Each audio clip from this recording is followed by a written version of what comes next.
Fala pessoal, sejam muito bem-vindos a mais um Boletim Coppola.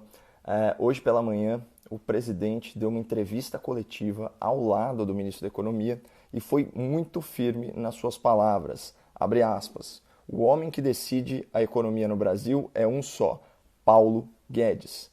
O presidente acertou na mosca em fazer essa sinalização ao mercado e ao país também.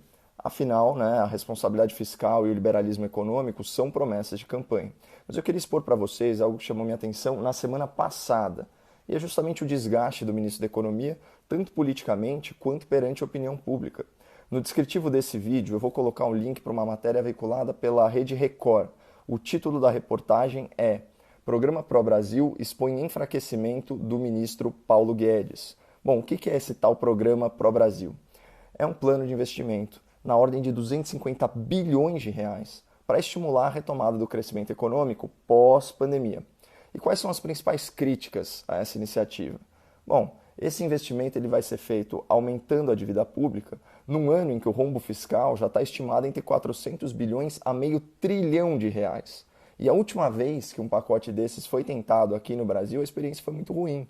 O PAC da Dilma, o tal plano de aceleração do crescimento, acabou acelerando a crise fiscal e a inflação. E além do mais, essas obras de infraestrutura, a toque de caixa, elas são um prato cheio para a corrupção. O fato é que o programa Pro Brasil ele vai contra a visão liberal do ministro Paulo Guedes, porque ele eleva o gasto público de forma insustentável e estimula a economia de uma maneira artificial.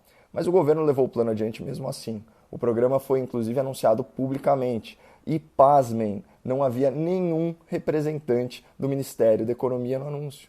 Faz sentido isso para vocês? O governo apresentar um projeto aí de 250 bilhões de reais para a retomada do crescimento econômico sem o ministro ou qualquer secretário da Economia? É um indício preocupante de desalinhamento no âmago do governo. Por isso até da declaração do presidente da República. Mas vamos para a imprensa. Vejam que interessante a forma como a matéria da Record, veiculada em horário nobre, contou essa história para milhões e milhões de espectadores. Então, vou abrir aspas aqui. A ação expõe o enfraquecimento do ministro Paulo Guedes sobre as decisões econômicas. Sinaliza a perda de poder daquele que foi considerado um super-ministro no começo do governo. E aí, depois disso, entra um gráfico com o seguinte título: 5 erros de Paulo Guedes. Eu continuo abrindo aspas aqui. Entre os principais erros atribuídos a Paulo Guedes estão: demora para agir na crise, não apresentar soluções para as camadas mais pobres, esquecimento da hora social e aposta no liberalismo extremo. Olha isso. Mais adiante, a locução da reportagem diz o seguinte, abre aspas, Guedes menosprezou o impacto da pandemia para os pobres. E depois, um exemplo da falta de sensibilidade de Guedes com os mais pobres. Pessoal, a palavra pobres é usada 3 vezes nessa reportagem, que desqualifica o ministro como se ele fosse completamente insensível à pobreza.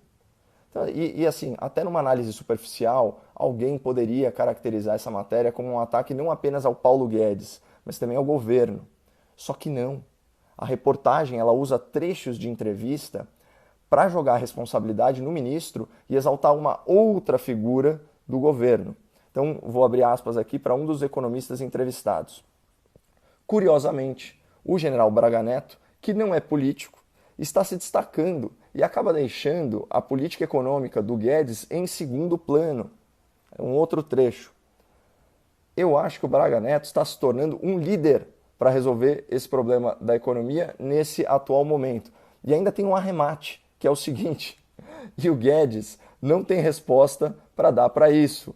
A equipe dele não está preparada para um momento como esse. Olha que absurdo. Equipe do Paulo Guedes, despreparada. Os melhores do Brasil. Ou seja, 100% de culpa no Guedes, 100% de esperança no general Braga Neto, que é ministro da Casa Civil e pai desse novo PAC. Para fechar, eu queria colocar algumas questões para reflexão. Essa matéria ela claramente desconstrói o ministro Paulo Guedes e a sua visão liberal para a economia. Então, se essa matéria tivesse segundas intenções, ela estaria preparando o terreno para quê? E vamos um pouco além. Supondo que esse foi um ataque cirúrgico, né, que atinge o ministro, mas poupa o governo. De onde ele pode ter partido e a quem ele beneficia? Não. Enfim, estou muito curioso para saber a opinião de vocês aqui nos comentários. Estou muito satisfeito com o balde de água fria que o presidente jogou nessa polêmica também. Mas enfim, uma excelente semana a todos, saúde e fiquem com Deus.